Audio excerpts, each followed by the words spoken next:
Coucou. Oui, je suis juste là, derrière la paille. Bonjour, bienvenue dans Tous les chemins mènent à vous. Aujourd'hui, les chemins nous mènent à Issac. Nous sommes ici en Dordogne, dans le Périgord blanc. Issac est un petit village, vous voyez, situé dans la vallée de la Kremps.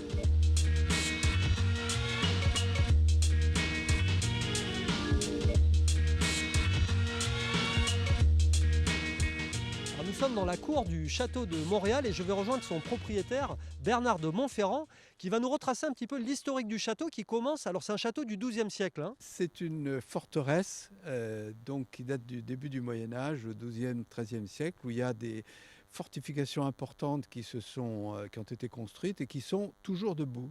On ne peut rentrer que par un endroit, celui où vous êtes rentré dans Montréal. Et la première étape importante de cette forteresse, c'est évidemment la guerre de 100 ans. Alors là, on est un petit peu en hauteur. Le château avait un rôle stratégique dans le contrôle de la vallée. C'était une place militaire avant tout. Ça a été une place militaire et à la Renaissance, ça a changé pour devenir un endroit où on habitait. Et donc, après la guerre de 100 ans, cette forteresse est devenue la propriété de la famille de Pontbriand. Et le dernier fils, qui s'appelait Claude de Pontbriand, est parti avec Jacques Cartier, c'est une famille bretonne, en 1535. Jacques Cartier, c'est lui qui, pour le compte de François Ier, a fait plusieurs expéditions et a découvert le Canada. Et donc cet endroit qui s'est appelé après Montréal au Canada, on ne pourra jamais démontrer que le nom vient d'ici, mais ce qu'on sait sûrement, c'est que le sieur de Montréal d'ici a été l'un des premiers à poser le pied sur les bords du Saint-Laurent au Canada. Là, on voit derrière nous, il y a une chapelle et elle est restée intacte.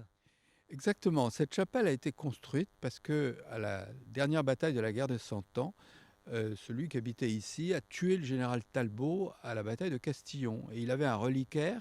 Et c'était une vraie épine, disait-on, de la couronne du Christ. Et les Pontbriand, quand ils sont arrivés ici, ont dit on va faire une vraie chapelle pour abriter cette relique extraordinaire. Et vous allez voir cette chapelle. C'est parti, on va aller faire un petit tour dans la chapelle.